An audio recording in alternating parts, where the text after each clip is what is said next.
কক্তিশাল উদয়পুর মাতারবাড়ি বিধানসভা কেন্দ্র নিবিসিং খবজাক মাতারবাড়ি বাইপাস বাই নাংজাক পান্না হুন্ডাই শোরুম কতাল ফিয়গুরিখা ট্রান্সপোর্ট মিনিস্টার সুশান্ত চৌধুরী লগীয় মালজাকা মাতারবাড়ি বিধানসভা কেন্দ্রনি এমএলএ অভিষেক দেবরয় খবই কুমুনিরক ও শোরুম কতাল ফিয়ক জাকমা বাই মাতারবাড়ি বিধানসভানি বনরক সামুনি শেবমানি মানো আবনি বাগৈ এমএলএ বেলাই খাতং থুকজাক ও শালো পান্ডাও এমএলএ অভিষেক দেবরয় ককনারাকথানি শাখা মাতাবাড়ি বিধানসভা কেন্দ্র আমচায়ও ফাইনাই শালো আমতিহাই শোরুম তে বেড়াই খিরিনি বাগৈ তেব কাহাম শেপসাপ মান্না বাগৈ সানমুং নারাখা হাসিনি ট্রান্সপোর্ট মিনিস্টার সুশান্ত চৌধুরী নিধানি বিশেষ করে সার্ভিসিং হোক বা গাড়ি কেনাকাটা করতে গেলে আগরতলা যেতে হয় অবগত সাউথ এবং বঙ্গি এরা দীর্ঘদিনের দাবি ছিল বা তাদের একটা আশা ছিল যে উন্নয়নের কোম্পানি যদি তারা নিজস্ব শোরুম ওপেন করে তাহলে এখানকার মানুষের অনেক সুবিধা হবে। তো আমি ধন্যবাদ জ্ঞাপন করবো উনি উদ্যোগ নেওয়ার জন্য।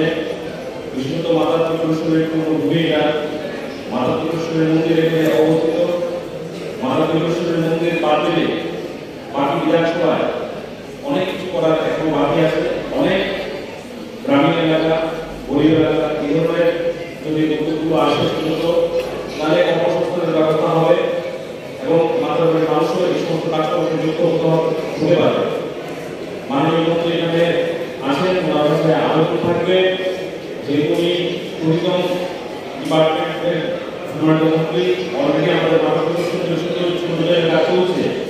সবের দর্শন খুঁজতে আমি ওনাকে দাবি রেখেছিলাম যে আমাদের চন্দ্রকারকে যেন মাতারবাড়ির সদস্য কিন্তু সুন্দর ঢোকানো হয় উনি বলেছেন, সেটা উনি করে দেবেন।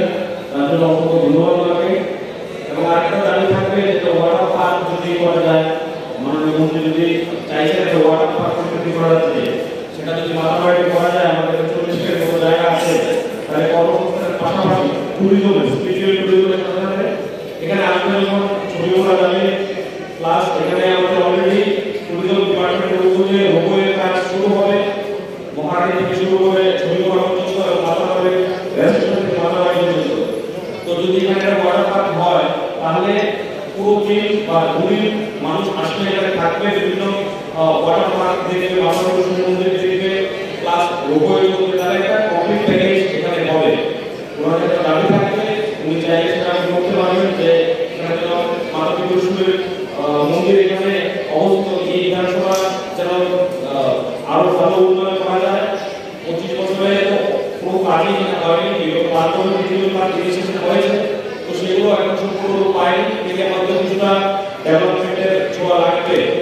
তো কথাগুলো বললাম। আর সুস্থ যারা এখানে এসছেন সকলকে সহযোগিতা করবেন। উনি ব্যবসা করতে এসেছেন, ওনার জন্য কোনো অসুবিধা না হবে সেটা আমাদের দায়িত্ব। উদয়পুরে বিটুনি গকথুম ব্যুরো রিপোর্ট খুম্পই।